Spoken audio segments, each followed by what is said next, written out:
Welcome to Adobe Tech Bangla সুপ্রিয় দর্শক আসসালামু আলাইকুম। আজকের এই ভিডিওতে আপনাদেরকে দেখানোর চেষ্টা করব র ফিল্টার নিয়ে। আমাদের Adobe Photoshop CC এর যতগুলো ভার্সন আছে তার মধ্যে একটি অপশন যোগ হয়েছে সেটা হচ্ছে ক্যামেরা র ফিল্টার। ক্যামেরা র ফিল্টারের সবগুলো কাজ যদি দেখাই তো ম্যাক্সিমাম আমাদের ২ ঘন্টা সময় লাগবে। যদি সবগুলোর মানে আংশিক প্রাথমিক ধারণা দেই তারপরেও ২ ঘন্টা সময় লাগবে। তো আমি সংক্ষিপ্ত আকারে আপনাদেরকে ধারণা দেওয়ার চেষ্টা করব ক্যামেরা র ফিল্টার নিয়ে। আমি রানা আছি আপনাদের সঙ্গে, আশা করছি পুরোটা ভিডিও মনোযোগ সহকারে দেখবেন। ক্যামেরা র ফিল্টারে কাজ করতে চাইলে সব ছবির থেকেই ক্যামেরা র ফিল্টারে নিয়ে আমরা কাজ করতে পারি। কিন্তু যদি আমরা যে ডিএসএলআর দিয়ে ছবিগুলো তুলি, বর্তমান যেই ডিএসএলআর গুলো আছে এই ডিএসএলআর দিয়ে ছবি তোলার ক্ষেত্রে আমরা যদি র মোডে ছবিগুলো তুলি তাহলে আমরা যখন এই ফটোশপ সিসির মধ্যে আমাদের র ফরম্যাটে যে ছবিগুলো আমরা ক্যাপচার করব সেই ছবিগুলো যখন ওপেন করতে যাইব তখন আমাদের প্রথমে আরেকটি অন্য উইন্ডো আসবে। আমি যদি আপনাদেরকে র ফিল্টারের যে উইন্ডোটি সেটি দেখাই তাহলে দেখতে পারেন যে আমরা যখন র ফরম্যাটের যে ক্যাপচার করা ছবিগুলো আমরা যদি Adobe Photoshop CC-র মধ্যে ওপেন করি তারপর প্রথমেই আমাদের এরকম একটি উইন্ডো আসবে যে আপনারা এখান থেকে কালার চাইলে সঠিকভাবে এখান থেকে পরিবর্তন করতে পারেন। তো আমরা যখন র ফরম্যাট ছাড়া যেই ছবিগুলো আছে যেমন জেপিইজি ছবিগুলো, এই ছবিগুলো বা ফটোগুলো আমরা চাইলে এখান থেকে করতে পারবো, কিন্তু কালার গ্রেডিংটা সেই প্রফেশনালি সেই রূপটা ছবির মধ্যে দেওয়াটা একটু টাফ। আর যদি র মধ্যে থাকে, র হচ্ছে একটা ম্যানুয়াল একটা ফাংশন। এখানে আপনারা চাইলে যেকোনো কালার যেকোনো কালারের মধ্যে রূপান্তর করতে পারেন। তারপরেও আমরা এই জেপিজিটা এটা র ফরম্যাটের কোনো ছবি না, এই ছবিটা দিয়ে আপনাদেরকে কাজ দেখানোর চেষ্টা করছি। তো আমরা এটা বেসিক যে অপশনটা এটা আমরা অফ করে দিই। তো আপনারা আপনাদের এই উপরে এখানেও আসতে পারে, যদি সিসির ২১-এর আপডেট যে ভার্সন সেটা যদি ব্যবহার করেন তো এই অপশনগুলো সাইডে আসবে। দেখতে পাচ্ছেন এখানে সাইডে যে অপশনগুলো। আর যদি ২১-এর যেই ভার্সনটি ছাড়া যদি আগের ভার্সনগুলো হয় তাহলে দেখবেন যে এখানে আসতে পারে এই অপশনগুলো। তো এখানে আসুক আর এখানে আসুক একই। তো এখানে যে অপশনগুলো দেখতে পাচ্ছেন আমি একটা একটা করে আপনাদেরকে কাজ গুলো দেখাই, আপনারা মনোযোগ সহকারে দেখবেন। তো প্রথমে যেই অপশনটি দেখতে পাচ্ছেন এটা হচ্ছে এডিট। আপনারা চাইলে এখান থেকে ছবিকে এডিটও করতে পারেন। পরে দেখতে পাচ্ছেন স্পট রিমুভ, এখান থেকে চাইলে আপনারা স্পটগুলো রিমুভ করতে পারেন। যদি একটা ব্যক্তির ছবি হয়, যদি স্পট থাকে সেখানে রিমুভ করতে পারেন। তো আমরা এখান থেকে শুধুমাত্র র দিয়ে যেই কাজগুলো হয় ফটোশপের ভিতরে গিয়ে র ব্যতীত যেই কাজগুলো হয় সেগুলো আমরা এখান থেকে করার প্রয়োজন নেই, সেই কাজগুলো আমরা ভিতরে গিয়ে করতে পারবো। র ফিল্টার ছাড়া যেই কাজগুলো করা সম্ভব না ফটোশপের ভিতরে গিয়ে সেই কাজগুলো শুধু আমরা র ফিল্টার থেকে আমরা করব। এটা এই অপশনটি সিএস এর মধ্যে অবশ্যই এটা পাওয়া যাবে না, আপনারা সিসির সব ধরনের ভার্সনের মধ্যে আপনারা ক্যামেরার র ফিল্টারটি পেয়ে যাবেন।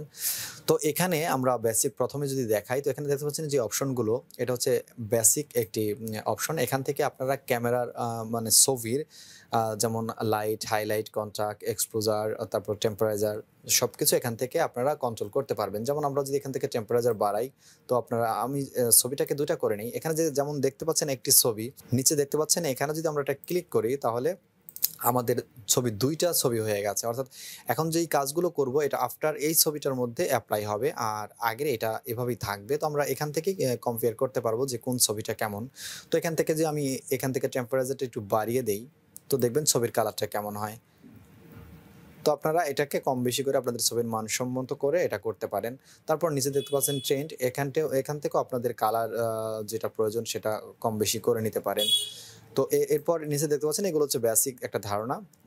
Composer, contrast, highlight, shadow, white, black এই জিনিসগুলো আপনারা কমিয়ে বাড়িয়ে এখান থেকে নিতে পারবেন। এরপরে দেখতে পাচ্ছেন এখানে ৩টি অপশন। এই ৩টি অপশনের ৩ ধরনের আপনাদের কাজ। এখান থেকে আপনারা চাইলে ছবিটাকে পুরো ফিল্টার করে দিতে পারেন। আবার যদি চান এখান থেকে ছবির ডিটেইলসটা বাড়িয়ে দিতে পারেন। আমি যদি একটু জুম করে আপনাদের দেখাই, আপনারা একটু খেয়াল করবেন, খেয়াল করলে বুঝতে পারবেন। যদি আমরা এটাকে কমিয়ে দেই তো দেখতে পাচ্ছেন এই ছবিটার মধ্যে একটা আজি ভাব দেখা যাচ্ছে, এটার মধ্যে একেবারে কিন্তু ফিল্টার হয়ে গেছে। তো এইটা যদি আমরা বাড়িয়ে দেই দেখতে পাচ্ছেন এটার ডিটেইলসটা কিন্তু বেশি, এটার ডিটেইলসটা অনেকটা কম। তো এটার কাজ হচ্ছে এটা। পরবর্তী যেই ক্লিয়ারিটি আছে এটা চাইলেও আপনারা একইভাবে ব্যবহার করতে পারেন। এখান থেকে আপনারা সফট মানে ডিটেইলসটা হাইলাইট করতে পারেন বা যেই হাইলাইট হয় যেই জায়গাগুলো সেগুলো আপনারা আবার হাইড করে দিতে পারেন। এই ৩টার কাজ আপনারা, এগুলো বেসিক কাজ, এগুলো আপনারা নাড়াচাড়া করে আপনাদের ছবির যেটা প্রয়োজন হয় সেটা আপনারা এখান থেকে এপ্লাই করে দিতে পারেন। তো আমরা এই বেসিক অপশনটাকে আমরা রিমুভ করে দিচ্ছি। পরবর্তী অপশন ক্রাপ, এই এসে আপনারা এখান থেকে এটাকে কমিয়ে বাড়িয়ে আপনাদের এখান থেকে কালার কম বেশি করতে পারবেন যেমনটা ইচ্ছা। এখান থেকে এসে আপনারা দেখতে পাচ্ছেন উপরে কিছু অপশন আছে অ্যাডজাস্টের জন্য। এখানে আপনারা রেড কালারটা চাইলে বাড়াতে পারেন, যেমন ছবিটা দেখতে পাচ্ছেন পুরোটা রেড কালার হয়ে যাচ্ছে। তো আবার গ্রিন কালার বাড়াতে পারেন, ব্লু কালার বাড়াতে পারেন, যেটা আপনাদের ভালো লাগে সেটা এখান থেকে বাড়িয়ে কমিয়ে নেবেন। তো এরপর দেখতে পাচ্ছেন যে ডিটেলস থেকে আমি আগের ভিডিও তো দেখিয়েছি। আরেকটা ভিডিও আমার প্রায় ১ ঘন্টা সময় ফটোশপের কাজ নিয়ে করা আছে। যদি কেউ দেখে না থাকেন তো ডেসক্রিপশন বক্সে লিঙ্ক দেওয়া থাকবে, সেখান থেকে দেখে নিতে পারেন। যারা নতুন একেবারে বিগিনার, ফটোশপ সম্বন্ধে যাদের কোনো ধারণা নেই, তারা ওই ভিডিওটি দেখলে আশা করছি পুরোটা ফটোশপ সম্বন্ধে অনেক ধারণা আপনাদের হয়ে যাবে। তো এখান থেকে আপনারা শার্পনেসটা চাইলে ডিটেলসের অপশনের মধ্যে গিয়ে ৩টি অপশন পাবেন: sharpness, noise reduction, colour, noise direction. তো এখান থেকে শার্পনেস আপনারা চাইলে কমাতে বাড়াতে পারেন। দেখতে পাচ্ছেন যে এই ছবিটা কিন্তু একটু ঘোলার, এই ছবিটার শার্পনেসটা একটু বেড়ে গেছে। তো এটা আপনারা চাইলে এখান থেকে বাড়িয়ে দিতে পারেন। আবার এখান থেকে নয়েজ রিডাকশন, যেই নয়েজগুলো দেখতে পাচ্ছেন ছবির মধ্যে হালকা, এই নয়েজগুলো এখান থেকে চাইলে কমিয়ে বাড়িয়ে নিতে পারেন। যদি আমি বাড়িয়ে দিই দেখবেন যে নয়েজগুলো কিছুই দেখা যাচ্ছে না। এটার মধ্যে কিন্তু একটা কিছুটা নয়েজ দেখা যাচ্ছে, এটার মধ্যে কোনো নয়েজ দেখতে পাচ্ছি না। তারপর নিচে দেখতে পাচ্ছেন কালার নয়েজ রিডাকশন, অর্থাৎ কালারের মধ্যে যে এই যে গ্রিন কালার আছে, হোয়াইট কালার আছে, তারপরে এই যে লাল কালার আছে, যেই কালারগুলোর মধ্যে নয়েজ যদি দেখতে পান তো কালারের নয়েজও এখান থেকে রিডাকশন করতে পারেন। তো আমরা এটাকে এই পরিমাণ রাখি, এটা একটু বেশি বেড়ে গেছে, এই পর্যন্ত রাখি। তো এরপর আমরা ডিটেলসটাকে রিমুভ করি। এরপর আমরা এখান থেকে দেখি কালার মিক্সারের কি কাজ। তো আমরা এখান থেকে একটু জুম আউট করে নিই। তো দেখেন ছবিটা কিন্তু এটা থেকে এটা একটু অন্যরকম হয়ে গেছে। তো এরপর আমরা যদি কালার মিক্সারে যাই, তো কালার মিক্সারের যেই উপরে যেই কালারগুলো দেখতে পাচ্ছেন, আপনাদের এমন নাও আসতে পারে, আপনাদের এই যে এরকম আসতে পারে, এরকম আসতে পারে। এরকম আসলেও একই কাজ, তবে আপনাদের সঠিক হবে HSL এখানে ক্লিক করে আপনাদের কালারটা সিলেক্ট করে দিবেন। কালারটা সিলেক্ট করলে আপনার কাজ করতে বা বুঝতে সহজ হবে। তো আপনারা এখান থেকে যে কালারগুলো দেখতে পাচ্ছেন, প্রত্যেকটা কালার আপনারা প্রত্যেকটা কালারে রূপান্তর করতে পারবেন। যেমন আমি যদি লাল কালারটা এখান থেকে যে নিচের অপশনটা দেখতে পাচ্ছেন, এটা যদি আমি কমিয়ে দিই, লাল কালারটা দেখবেন ড্রিপ হয়ে যাবে, একটু অন্ধকার হয়ে যাবে। এটা যদি বাড়িয়ে দেই তো অনেক বেশি হাইলাইট হয়ে যাবে। তো এইটা বেশি সচরাচর নাড়াচাড়া করার দরকার হয় না। তো এখানে দেখতে পাচ্ছেন যে মাঝখানে যে অপশনটা, এটা যদি আমরা কমিয়ে দিই, লাল কালারটি কিন্তু চলে যাচ্ছে। আমরা একটু জুম করি, লাল কালারটি কিন্তু চলে গেছে। আবার যদি বাড়িয়ে দেই, দেখতে পাচ্ছেন আগের যে লাল কালারটা আর এই লাল কালারটার মধ্যে কিন্তু অনেক তফাৎ। আগেরটা আর এটার অনেক কম বেশি। তো আপনারা চাইলে এটা আপনারা যেমনটা ভালো মনে করেন তেমনটা এই কালার এখান থেকে করতে পারেন। তো আমরা এটা খুব ফুলই করে দেই। তো যেহেতু বেশি করলে এটা খুব সুন্দর দেখাচ্ছে। তারপর উপরে যে অপশনটা আছে, এটার থেকে আমরা লাল কালারটা অন্য কালারে রূপান্তর করতে পারেন। উপরের যে কালারটি আছে এটার থেকে এটা যদি আমরা এদিকে বাড়াই, দেখতে পাচ্ছেন গোলাপি হয়ে গেছে। আগের কালারটা কিন্তু লাল, এই পাশের যে কালারটি দেখতে পাচ্ছেন এটা কিন্তু লাল আর এটা কিন্তু গোলাপি হয়ে গেছে। তো আমরা যদি এই দিকে আনি, দেখতে পাচ্ছেন আরেকটি কালার হয়ে গেছে। তো আমরা যদি জুম আউট করি, দেখতে পাচ্ছেন এই ছবিটার কালার কিন্তু অনেক ডিফারেন্ট। আবারও যদি আমরা এটাকে কমাই, আপনারা দেখেন, জুম করলে মনে হয় বুঝতে সুবিধা হচ্ছে। তো এটাকে একটু এই সাইডে যদি আনি, এবার একটু হয়তো বুঝতে পারবেন। তো এখান থেকে আমরা অবশ্যই যেই কালারটি আমাদের চয়েস হবে সেই কালারটি আমরা এখান থেকে রেখে দিব। তো লাল কালারটি হাইলাইট, যে লাল কালারটি সেটি যদি আমরা রাখি তো সবথেকে বেশি ভালো হয়। তো আমরা লাল কালারটা পুরোপুরি বাড়িয়ে দিলাম। এরপর দেখতে পাচ্ছেন যে এই একটি কালার, এই কালারটিও আমরা এখান থেকে চাইলে যেমনভাবে ইচ্ছা তেমনভাবে পরিবর্তন করতে পারবো। দেখতে পাচ্ছেন পরিবর্তন কিন্তু আমরা করতে পারি। যে এখান থেকে যে এই কালারটি আছে, এই কালারটি যদি আমরা এখান থেকে কমাই, দেখতে পাচ্ছেন যে এখানে সাদা কালো হয়ে যাচ্ছে, মানে এই কালারটি। অর্থাৎ প্রত্যেকটা কালারের একই ধরনের কাজ, আমরা চাইলে এটাকে কমিয়ে বাড়িয়ে এক কালার থেকে অন্য কালারে রূপান্তর করতে পারি। তো আমরা যদি উপরেরটা কমায় বাড়িয়ে দিই, দেখতে পাচ্ছেন এটাও লাল হয়ে গেছে। তো আমরা যদি লালটা বাড়াচ্ছি ছবির মধ্যে, তো এই লালটা বাড়িয়ে ফেলাই ভালো। তো লালটা বাড়িয়ে দিলাম। তো এরপর আমরা চলে যাব হচ্ছে, দেখেন এখানে ইয়েলো কালার আছে। ইয়েলো কালারের অভাব নেই এই ফটোর মধ্যে। তো আমরা যদি একটু জুম করি, আমরা যদি ইয়েলো কালারটা কমিয়ে দিই, তো আপনারা দেখবেন যে এই ছবিটা কেমন সাদা হয়ে গেছে। আর এই ছবিটার মধ্যে ইয়েলো কালারটা, হলুদ কালারটা একটু বেশি দেখাচ্ছে। তো আমরা হলুদ কালারটা যদি পরিবর্তন করতে চাই, তো উপরের যে অপশনটা আছে এটার থেকে আমরা কমিয়ে বাড়িয়ে অন্য যে কোনো কালার এখানে যদি দিই, তাহলে দেখতে পাচ্ছেন যে গ্রিন কালার হয়ে গেছে। তো আমরা যদি এটাকে বাড়িয়ে দিই একটু, দেখবেন যে হলুদ কালারটা এখন গ্রিন কালারে রূপান্তর হয়ে গেছে।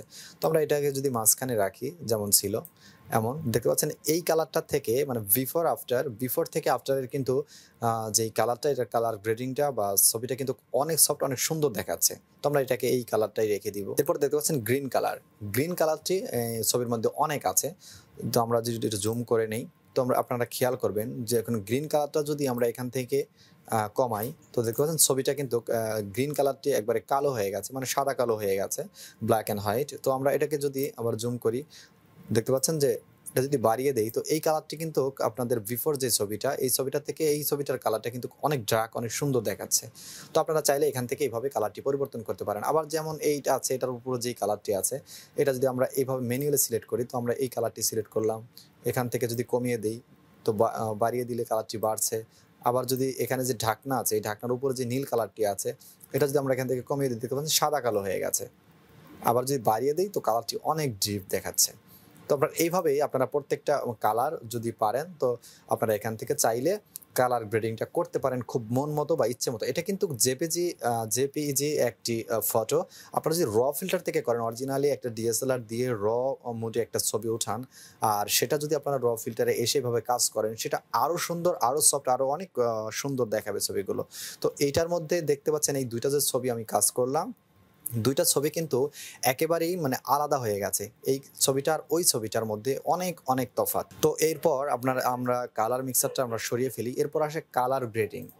কালার গ্রেডিংটা চাইলে আপনারা সমস্ত মানে ছবির মধ্যে অ্যাপ্লাই হয়ে যাবে। এই কালারটা যেমন যদি আমরা এখান থেকে এটাকে ধরে ড্র্যাগ করে এদিকে দেই, যেদিকে ঘুরাবো ওই কালারটা এখানে হয়ে যাবে। তো আপনাদের এটা যদি প্রয়োজন হয় তো আপনারা করতে পারেন।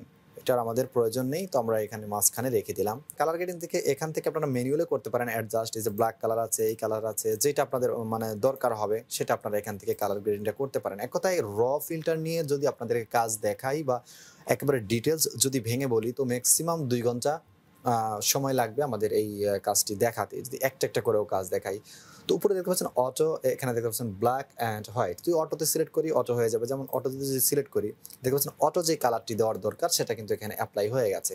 তো আমরা কিবোর্ডের কন্ট্রোল আমরা জেড বাটনটি প্রেস করলে আমাদের আগের অবস্থানে ফিরে আসতে পারবো। এরপর দেখতে পাচ্ছেন এখানে ব্ল্যাক অ্যান্ড হোয়াইট, এটা যদি ক্লিক করি তো আমাদের ব্ল্যাক হোয়াইট হয়ে যাবে।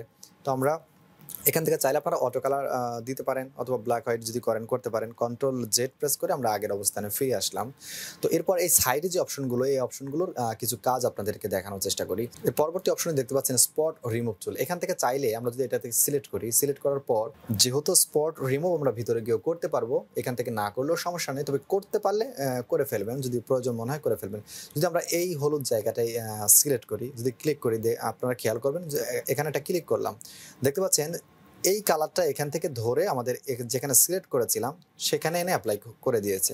তো এটার কাজ এটা যে আপনারা যেখানে সিলেক্ট করবেন তার বিপরীত জায়গা থেকে কোনো একটা কালার এনে ওখানে অ্যাপ্লাই করে দিবে, অর্থাৎ আমাদের এখান থেকে যেটা থাকবে সেটা এখান থেকে চলে যাবে। তো আমরা কন্ট্রোল জেড বাটন প্রেস করে আগের অবস্থানে ফিরে যাব।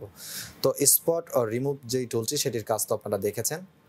আমি এই বিষয়ে বিস্তারিত অন্যান্য ভিডিওতে বলেছি, আপনারা চাইলে সেগুলো দেখে নিতে পারেন। এখানে দেখতে পাচ্ছেন অ্যাডজাস্ট ব্রাশ, অ্যাডজাস্টমেন্টের ব্রাশ।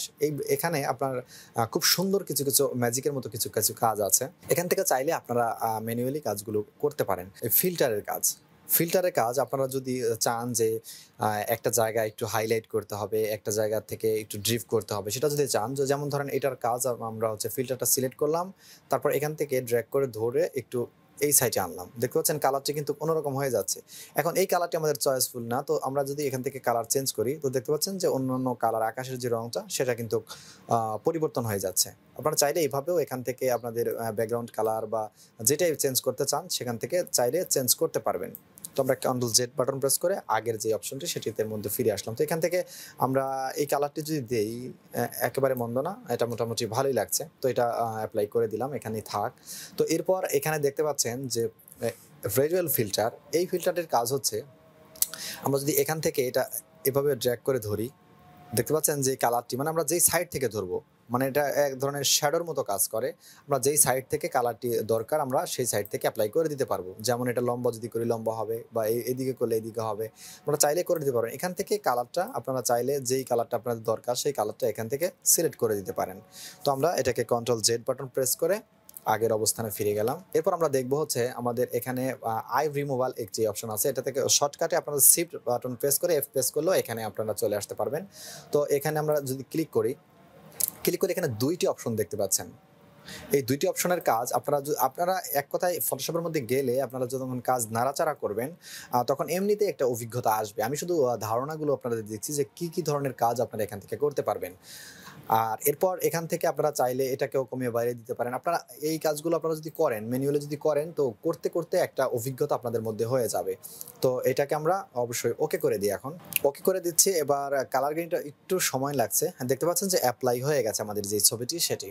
তো এখানে যেই ছবিটি দেখতে পাচ্ছেন, এই ছবিটির মধ্যে আমরা যেই কাজগুলো করেছি, আপনারা যেকোনো ছবির মধ্যে এইগুলো কাজ করতে পারেন। যদি আপনার ক্যামেরা দিয়ে অবশ্যই র মোডে যদি ছবিটা তোলেন, তাহলে প্রত্যেকটা কালার আপনারা এখান থেকে সরাই আলাদা, আলাদাভাবে কালার রূপান্তর করতে পারবেন।